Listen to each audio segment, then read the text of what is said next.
welcome to News 6 Extra. I am Christopher Heath. It is Tuesday, August the 26th. We made it to Tuesday.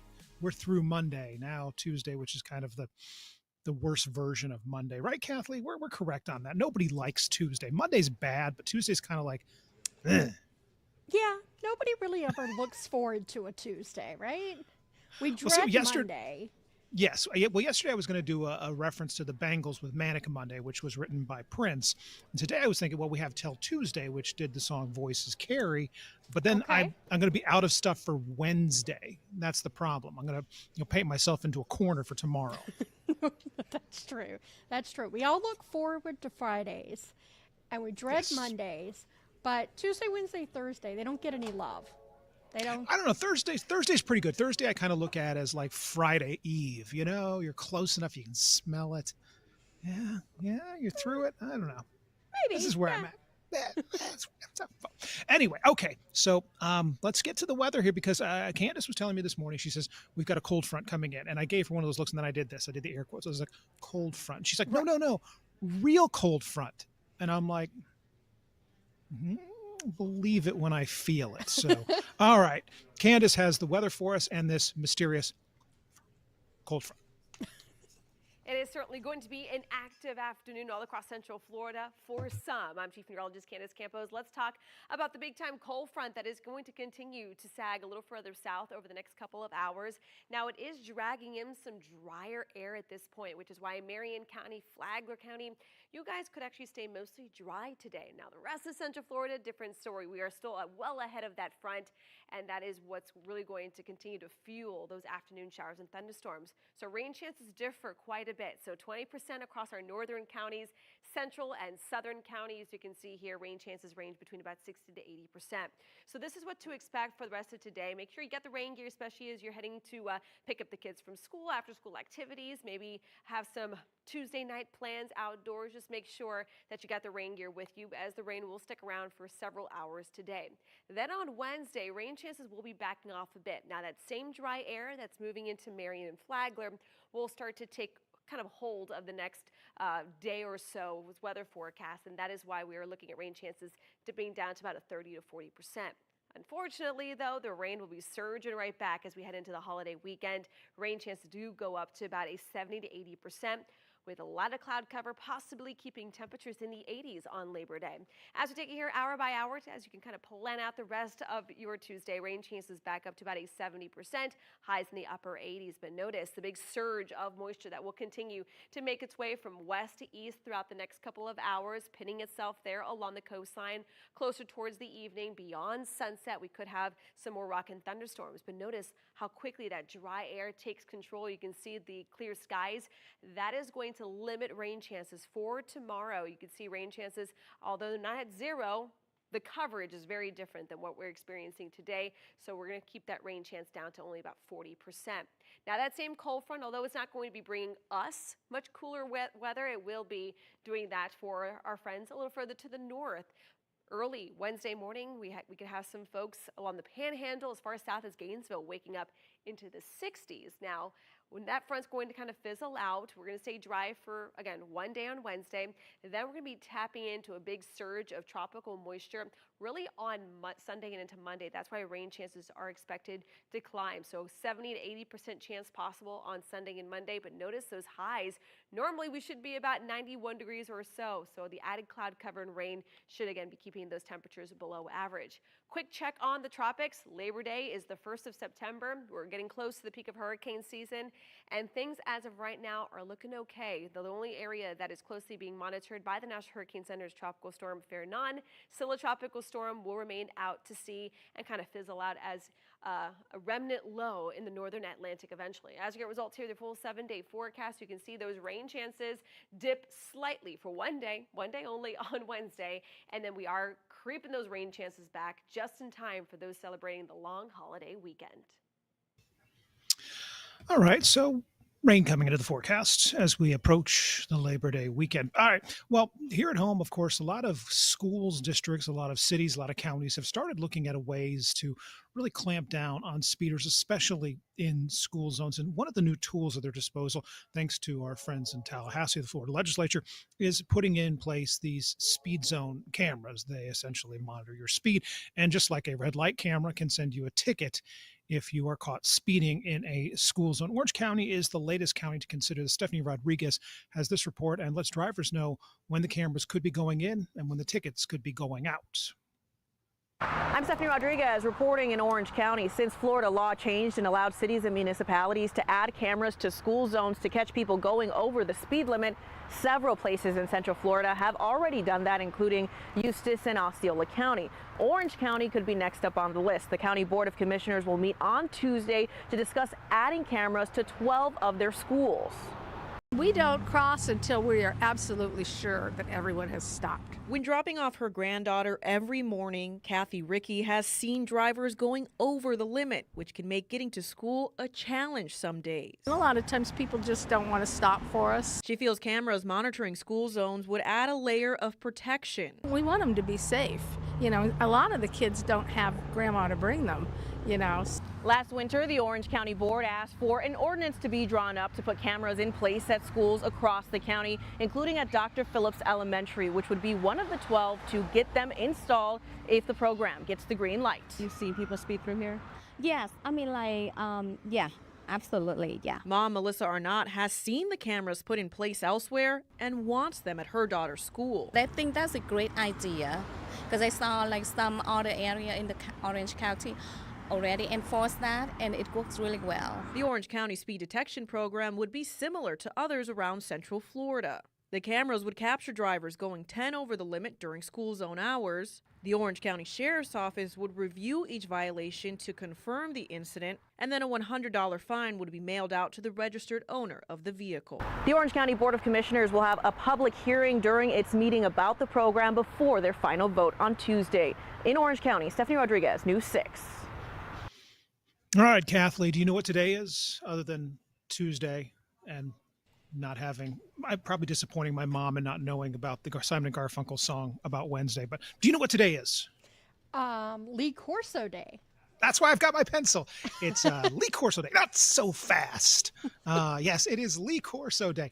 Of course, if you grew up watching College Game Day, as I did, you always waited for the moment when they go through and make all the picks, and then you get to Lee Corso and he does this big build-up, and then the headgear comes out, and sometimes the rope-a-dope, he pulls out the one and he throws it to the side and gets the other one. But he's a Central Florida resident. He lives in Lake Mary, and today Seminole County made it Lee Corso Day. Mark Lehman was there for this. A celebration today here in Seminole County. So many people coming together to celebrate the retirement of Coach Lee Corso and naming a special day in his honor.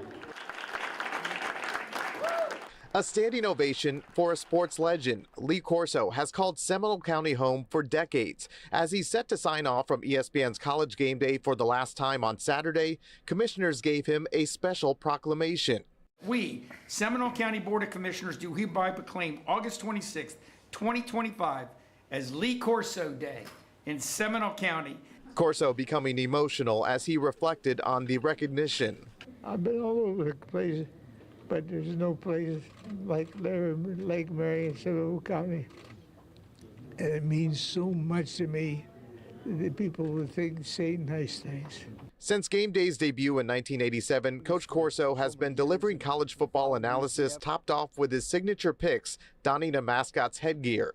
And basically, I figured I'm the only guy in America that makes a living putting something on his head. Corso even getting a chance to do the show right in his backyard in 2018 when Game Day visited UCF.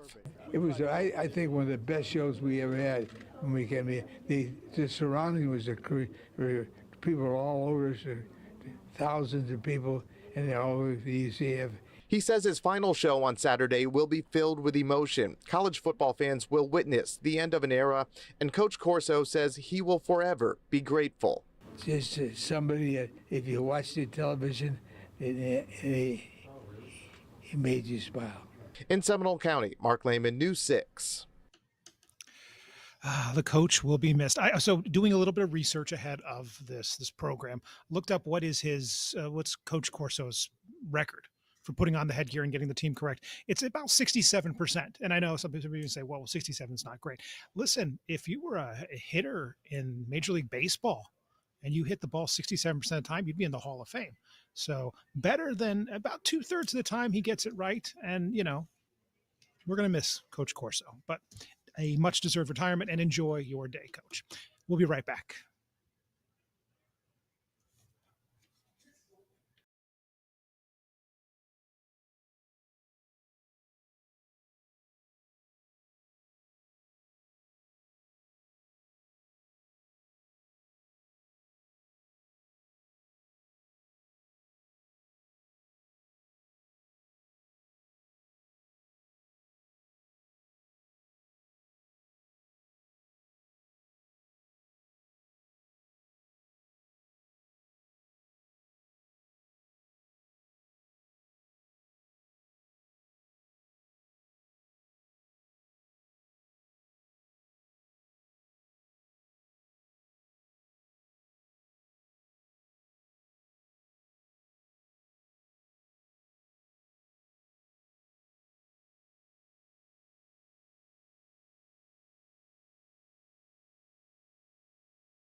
And welcome back to News 6 Extra. I am Christopher Heath.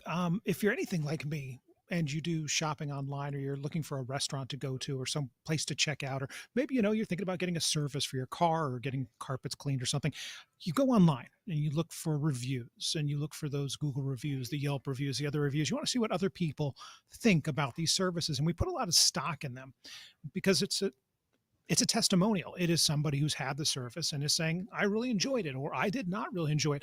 And we put a lot of faith into these things. Well, some crooks are out there trying to exploit this. And what they're doing is they're flooding the zone with bad reviews and then essentially holding the business hostage. Investigator Mike DeForest explains. These moving trucks belong to a small business in Central Florida called Straight Paths Moving, which currently has a 5-star rating on Google. All right, guys, we got to get going. Owner Robert Reyes works hard to make his customers happy. I mean, we hold ourselves to a certain standard to try to get those reviews, so it's extremely disheartening when someone comes and erases that. Recently, Straight Paths Moving was attacked by a flurry of negative Google reviews. In just a matter of minutes, dozens of 1-star reviews poured in.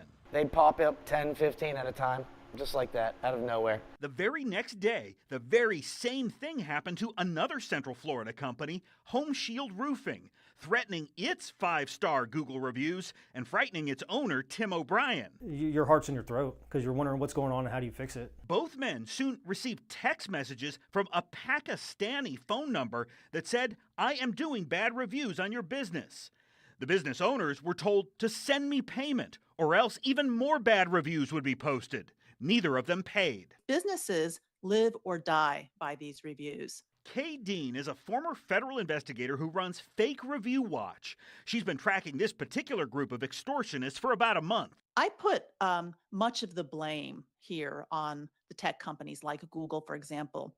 They're just not doing enough to self-police and protect the businesses that are paying them. Google has not responded to any of our requests for comment on this story. Kay Dean with Fake Review Watch urges consumers to be skeptical of any online reviews, both positive and negative. She says the best reviews are still by word of mouth. Mike DeForest, News 6. And it goes actually a step further. The Federal Communications Commission, Federal Trade Commission as well. If you are a business that uses like testimonials, we've all seen the ads on TV or online where somebody looks into the camera and says, I love using this product. There has to be a disclaimer there that, is this a actual client? Is this somebody who's being paid for it? Those kinds of things, because we do put so much stock into this. Even social media, as you've started to see influencers get paid for endorsements, it'll show up when you're on social media. If somebody who you follow is suddenly talking about how great this new pair of sneakers is, it has to be disclosed if they got paid for it or not, because we put a lot of stock into those reviews. And really sad to see companies being kind of toyed with and extorted over bad reviews. All right, well, to something a little more frightening. Frightening would be the right word. Halloween Horror Nights is hitting its 34th year, and brand new haunted houses out at Universal. Angie Casada got a sneak peek. I'm Angie Casada in Orlando, and it's the event fans wait all year for. Universal Orlando Resort is unleashing Halloween Horror Nights. On select nights through November 2nd, the park will transform into a full-blown nightmare. No, it is going to be an incredible year. 10 haunted houses, like you said. We have such a great lineup. 5 Nights at Freddy's is coming to Halloween Horror Nights. Wow. And I cannot wait for the fans, for our guests to experience it. This year features 10 brand new haunted houses, including 5 Nights at Freddy's, Fallout, and Terrifier. Terrifier is another just huge property, a brand that we've been able to partner with, and that house is the bloodiest house we've ever made. It's so cool. From iconic horror films to original creations, each house is meant to make your worst nightmare come to life. And it doesn't stop there. Well, Halloween Horror Nights is so immersive, and this year, Halloween Horror Nights, turning 34 years, has 10 incredible haunted houses, immersive scare zones and experiences, 2 incredible shows with Nightmare Fuel, Circus of Decay, and Haunt Ophonic, A Ghoulish Journey. Yeah. There's amazing food, merchandise, our tribute store. There's so much for everyone. It's an incredible event. Universal Orlando's Halloween Horror Nights is where it's at. And for superfans, Premium Scream Night returns August 28th with limited capacity, shorter lines, and all-you-can-eat horror-themed treats. Halloween Horror Nights runs select nights through November 2nd, so bring your bravery, maybe some extra coffee, because the scares last well into the night. Tickets and event details are posted on our guide over on clickorlando.com. In Orlando, Angie Casada, News 6. Nope. Do not care for that.